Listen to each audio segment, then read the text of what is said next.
Hello, I'm Scott Grossman and welcome to Cabarrus This Week. Today we're at Frank Liske Park in Concord where plans for a new barn are moving forward. The county, along with project architect C Design, are looking for your input. They're going to provide the opportunity for residents to view renderings and speak to experts and provide feedback on their design. Here's more on the project.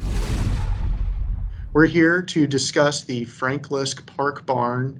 We are working through concepts, and it's your time to provide some input and give us some feedback. Everyone has a deep connection to this barn. It was an icon for Frank Liske Park, and people hold it dear to their hearts. A lot of people want to rebuild this and keep the same character, but bring it into the 21st century. We ended up deciding that the best location would be right at its current location, slightly modified. Then we went through design concepts. We have design option A and design option B. Both, again, are fairly similar. Each option has 2 floors of indoor rentable space. South of the barn, we are adding what we're calling an outdoor activity space, which would be flexible for multiple uses. We have heard that that silo is iconic. It'd be great to incorporate that in some way. What we didn't want to do was to design a building and a silo just for silo's sake. It needed to be functional. It needed to have a use. So that silo is actually operating as the elevator tower. From the existing facility, we're actually adding 3,500 square feet. We're providing more storage. We're providing a lobby, which Dean touched on, to add privacy for the renters.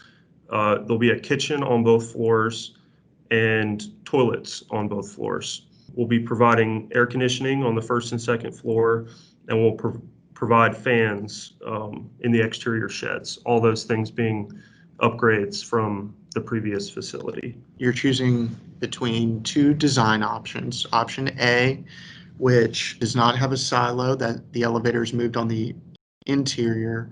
The second option, design option B, has a silo that serves as the elevator. Please fill out the survey. Let us know what you think. If you'd like to participate in the process, just follow the link at cabarruscounty.us. Speaking of progress, the city of Kannapolis has a new police chief. After a long and distinguished career, Woody Chavis has retired.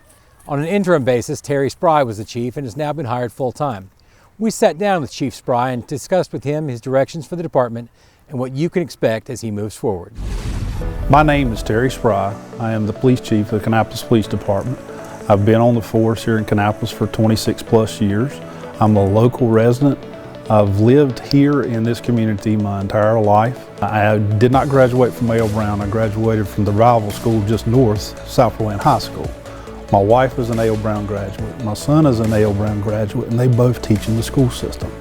So I have tremendous ties to the community, not just through the work. I live here, my family works here, so I'm vested in the success of not just the police department, but the community. Chief Chavis, after 37 years, decided it was time to retire, and I was afforded the opportunity to serve in an interim capacity and ultimately was selected for this position. We want to be very approachable. I think we have to break that stigma that is out there nationwide, that we are here to help. Judge us for basically on how we have interacted with you, and if we've done something wrong, let us work together into correcting it. As I said, we're not perfect, but we strive for that. I love the fact that we have a young agency here. The good thing about that is it allows us to engage the community in a different way.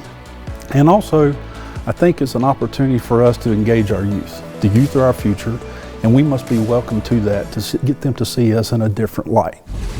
Congratulations, Chief Spry. If you'd like to see more of that interview and a conversation between Cabarrus County Board of Commission Chair Steve Morris and Cabarrus County Sheriff Van Shaw, it's available on this month's episode of Out and About in Cabarrus County.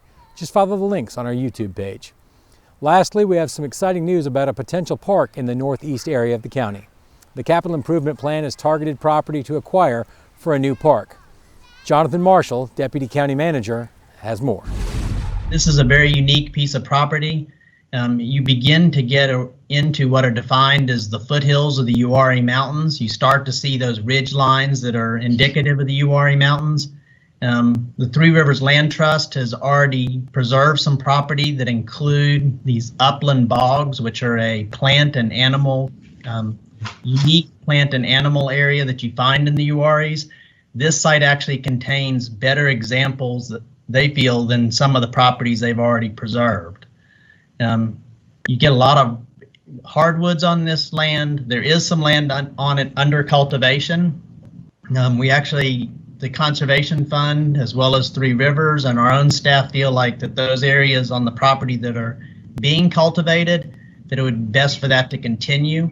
And we would work to find a farmer and an agreement to be able to do just that. But we would leave the wooded areas, and then there are some parts of the wooded areas that need to be managed because there are some pines on the property. But the hardwoods in particular are the areas we would propose be preserved, and that would become the passive park that would be developed in the future for Cabarrus County. When you say passive park, what does that mean? And what are some of the identified activities that could potentially take place out there? So a passive park is going to be more similar to a Camp Spencer, where you would probably have a visitor center or nature center, and then trails, probably some group camping sites, some primitive camping sites that can be used by organized groups or even individuals. When you talked about trails, you said walking trails, but there is potential for even horseback riding trails as well. I think it is a large enough parcel that I think that is very much a possibility. So that there's some frontage on 49 that you could use for the parking areas you would need for that, with trailers and the other support facilities for that. So you could have that on with an access off of 49, and then you have both the area that's a little bit flatter off of St. Stephen's Church Road, but then you immediately kind of start going up that ridge line into the woods, and I think it'd be a really good use for that. When we went out and looked at it, it is just an amazing piece of property that has all of the amenities that Mr. Marshall was just talking about, with the potential for walking trails, equestrian trails, educational centers, and very much education in general, just based on everything that is there, from the topography and the plants and the cultivation, the trees, the whole works. It was a really nice piece of property and fits in great with our master plan for that part of the county. The new park will also have sports fields and a natural area unique to Cabarrus County. Well, that's all the time we have for this week. Thanks to our guests, and thanks most of all to you for watching. If you're watching us on YouTube, don't forget to click, subscribe, and smash that bell for notifications. You can learn about what we discussed here today, as well as other important topics, in our weekly newsletter. To sign up, just visit cabarruscounty.us and type newsletter in the search bar. Also, be sure to follow us on Facebook, Twitter, and Instagram at Cabarrus County. You can catch our other programs, including Pam's Kitchen, Historical Moments, and more, streaming live at cabarruscounty.us/CabcoTV, or by downloading the ScreenWeave app for Roku and Apple TV. And don't forget, as we come together during the holidays, you can still do your part to prevent the spread of germs. Just follow the 3 W's.